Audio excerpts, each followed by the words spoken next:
Klobuchar and Schatz. And before I get into my substantive remarks, I just heard something that Trump said. Here's what he said. We can do things during the shutdown that are irreversible and bad for them, and irreversible like cutting vast numbers of people out. Well, there it is. Trump admitted himself that he is using Americans as political pawns. He is admitting that he is doing the firing of people, if God forbid it happens. He's using Americans as pawns, as I said. Democrats do not want a shutdown. We stand ready to work with Republicans to find a bipartisan compromise, and the ball's in their court. When he says he will do things, he is taking ownership. He is taking ownership. It's just like in his first term when he said he will own the shutdown. It's just a point I wanted to make. Okay, now, we're 10 hours away from government funding expiring simply because the Republicans are not serious about keeping it open. Finally, after months of asking, and mounting pressure, Leader Jeffries and I went to the White House yesterday to meet with the President and Republican leaders to find a way forward. And sitting in the room, it was very clear, behind closed doors, that the President hasn't fully grasped the magnitude of the disaster he's causing Americans. As costs continue to skyrocket for Americans, thanks to Trump's tariffs, economic policies, clean energy policies, and disastrous blunders, Americans are prepared to spend 114% more on their health insurance. That's right, that just came out. According to the Kaiser Family's Foundation's analysis today, without ACA premium tax credits, premiums will double, more than double on average.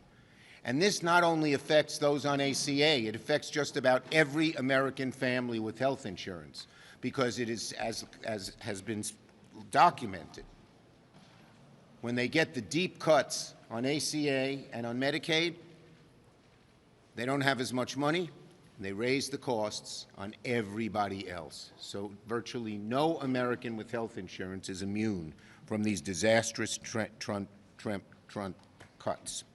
And what are Republicans doing about this? Avoiding lying. This week, look at this poster. This the one? Here. Let's get it front and center. I borrowed Thune's poster today, as many of you saw. This is what the House Republican Conference called. Lisa McClain, the head, walked members through polling and advised them not to make the message about health care, because ours lose that argument. That's not me. That's one of the Republican leaders who's in charge of messaging. They're right. She's right. Their position is so callous, and the damage is much greater than even people thought, that it's very unpopular. So when they're up against the brutal fact that Americans are to pay, take this one up, 114% more for marketplace enrollees who currently receive financial assistance, that's the Kaiser Foundation, it's devastating to them. And let me be clear, because they like to tell lies because they can't argue the merits. So they make up things. They said, they're saying undocumented people cannot and will not receive premium tax credits. They say that undocumented people are going to get these credits. That is absolutely false. That is one of the big lies they tell, so they don't have to discuss the issues. The federal government, by law that we passed, does not fund health insurance for undocumented immigrants in Medicaid, period, nor the ACA, nor Medicare. Undocumented immigrants do not get federal health insurance premiums, period. Period. They're lying. I hope you'll call them on it when they bring it up. Some of the newspapers have. Okay? I said this directly to Speaker Johnson in the Oval Office. I told him what he was saying was bull, because he said, you guys want that. And he just smirked and didn't even answer it. And why are they lying? They know how unpopular their position is on health care, that they shouldn't talk about it. Republicans know perfectly well that undocumented immigrants are already prohibited, as I said, from getting insurance on ACA, Medicare, or Medicaid. They know perfectly well not a single sentence or clause or comma that we're pushing in our bill does that, but they're lying because they know they're screwed if this debate turns into one about health care. And guess what? That's just what we are doing. We are making this debate a debate on health care. If you want an indication of how serious Republicans are about keeping the government open, who wants the shutdown? There's no better proof than the fact that Speaker Johnson sent everybody home this week, ensuring a shutdown no matter what the Senate did. So don't argue who wants the shutdown. It's Johnson. And when we asked President Trump to meet with us, Hakeem and I, by all reports, it was Johnson who made him pull the meeting back. Pull the meeting back. And if you want another indication, and so, by the way, so the House Republicans should be here, but they're home. If you want another indication of how serious Republicans are about funding the government, look no further than the deepfake AI video the President tried to put up last night after our meeting, when we were actually trying to fund the government. His video was dumb, it was childish, it was petty. It's something that a 5-year-old would do, not a president of the United States, but it shows how unserious they are. They don't give a damn about the harm they will cause with their shutdown. Now, Republicans have until midnight to cut the garbage and get serious with us about solving the health care crisis. When I was majority leader, this is what I did with Thune's chart this morning. He had all these years that we passed CRs. We passed budget bills. We did. You know why? As leader, I sat down with the Republicans every one of those years and created a bipartisan bill. Their bill is partisan. They call it clean. We call it partisan. It has no Democratic input. Thune never talked to me. Johnson never talked to Hakeem. And now Thune is saying, well, the appropriators are working at it. As Patty will tell you, they are working out, trying to work out some budget bills. But the two issues they couldn't decide were health care and rescissions, impoundment, pocket rescissions. And they all agreed the four leaders should decide that. And that's when we wrote Thune, and that's when we wrote Johnson, and they never even met with us. So that's why we were able to avoid shutdowns, because we did it in a bipartisan way. They are partisan totally with no input from us. So as Republicans continue to lie, distract, duck, hide, Democrats remain ready to get to work, negotiate a bipartisan agreement, and keep the government funded. Senator Murray. I'm going to take all my papers here. Thank you. Well, there is less than 12 hours to fund the government. House Republicans aren't even here in town, they're on vacation. Meanwhile, Senate Republicans are about to force another vote on a bill that already did not pass and that 8 of them did not even bother to show up to vote for the first time. And Donald Trump, well, the president is resorting to AI deepfakes and bold-faced lies because the actual facts are pretty bad for him here. So here are the facts. Healthcare rates are being set right now. Open enrollment is weeks away. Idaho open enrollment starts October 15th. So American citizens are about to see their premiums skyrocket.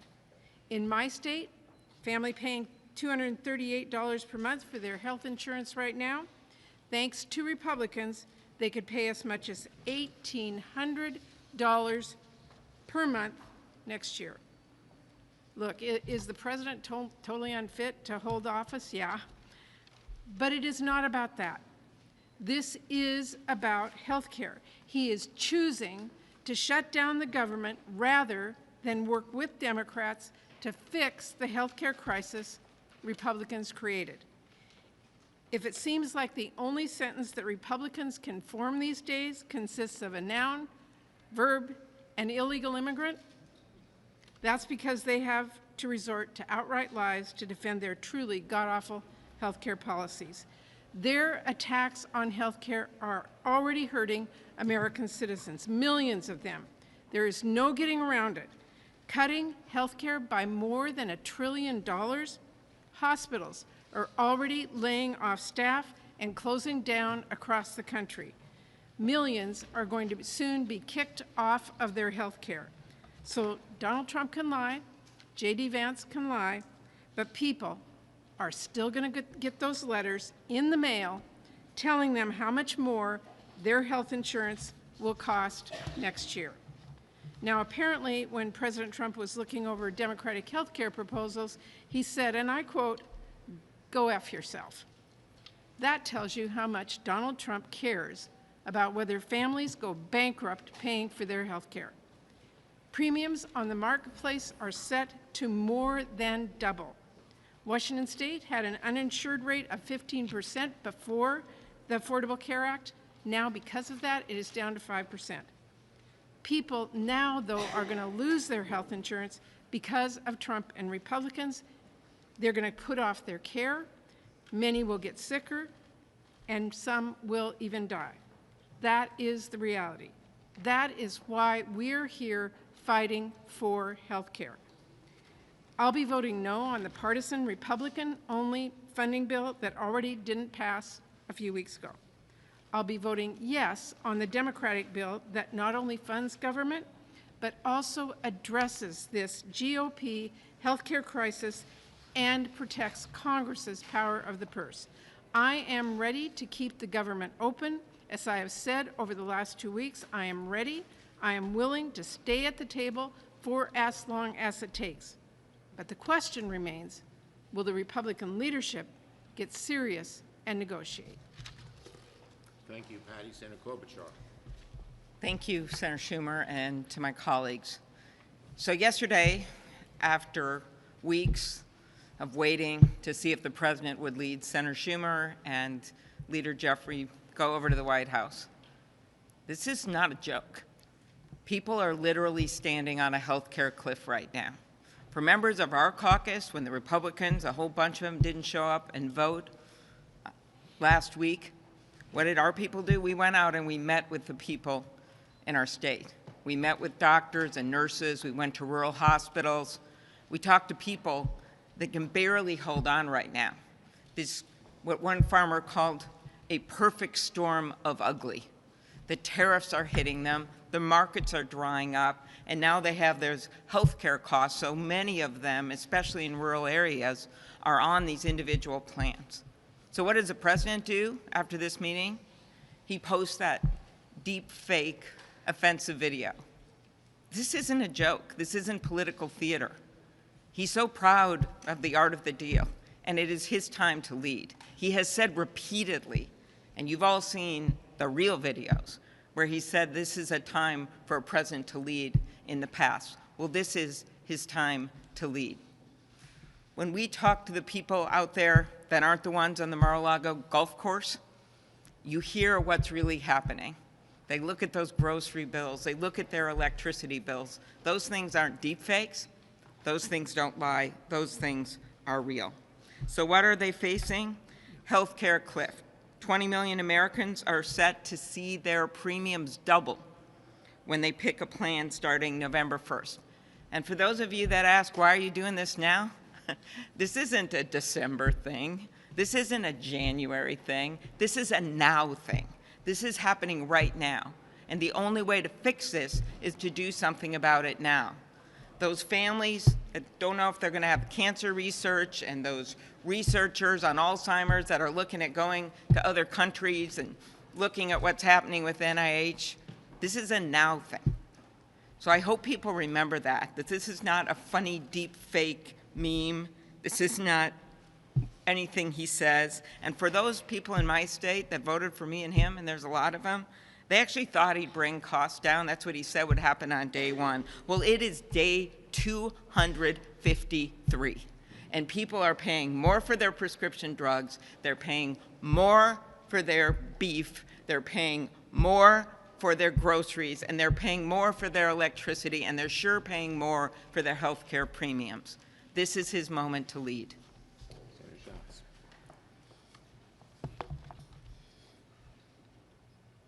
I'm struck by the extent to which sort of DC brain has infected us all, where we think that this is some sort of cooked up demand. The reason that we are trying to take action now on health care is because people's premiums are going up this coming week by letter. I got a text from a buddy of mine in my fantasy football league, but it was not a trash talking text. He got a letter, 40% increase for his father's premiums. This is not a talking point. This is not an allegation. This is literally what's happening. And 40%, you should be lucky if it's a 40% increase. The average increase is going to be 114%. And so the time to solve this problem is now. Open enrollment is now. Letters are going out now. Now, some insurance companies are sending out letters saying, your rates are increasing, but we're not sure by how much. And some insurance companies are being jawboned into not even sending letters at all. Now, there is only one thing worse than your rates going up on January 1. It is not being told until December that your rates are going up on January 1. People are going to lose their health care. This is not a joke. This is not a political talking point. This is what's going to happen across the country. The idea that this is some Democratic priority or independent priority or Republican priority is nonsense. Tens of millions of people are specifically going to see a 114% increase, and everybody else is in the same risk pool. And so all we're saying is, look, if we were... This is a very damaging issue for Republicans. And if we were terribly cynical, we would just let them stew in it. But we want to solve it because we care in our bones about the people we represent. And so there is still an opportunity to do something about this. There is still an opportunity to do something about this. None of us like shutdowns. But the only way to avoid a shutdown is to sit down between the political parties, and that includes the party out of power, and to make a deal. There's still time. Start off with Buffalo. All right. From the Bills. All right. Thank you, Senator. He's from Buffalo, you know. Yes, I am. At this point, it seems like a shutdown is inevitable. When you get to that point, what's the plan to get out of it? Look, first, it's right now in the Republicans' court. We said this to Trump yesterday. He can easily call up Thune and Johnson and say, just add the two parts we want added to the bill. They can take it out of our bill, put it in theirs, and solve it. So it's in their court.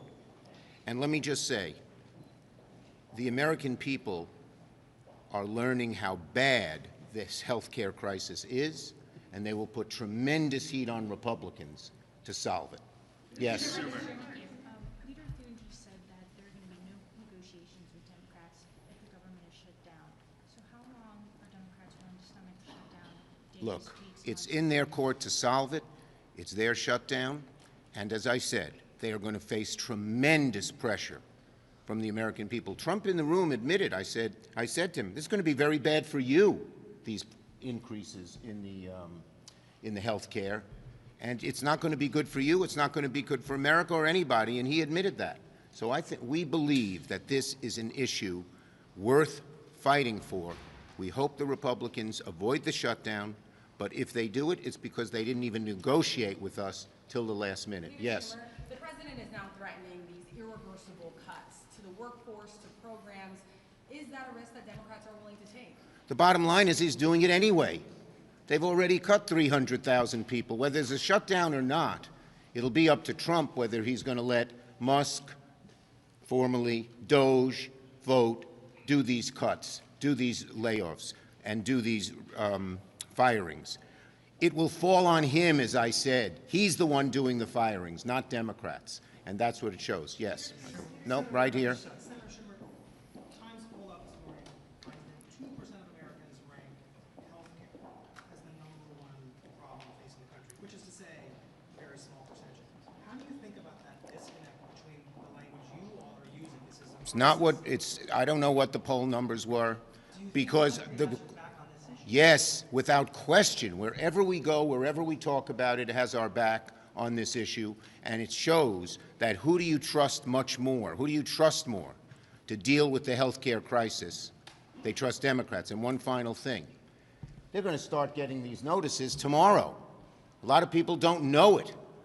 But once they start getting these notices, and there's these huge, staggering increases, you know, we thought it was $400 per family on ACA, and somewhat more, somewhat less for people not on ACA. Now it's more, it's 114%.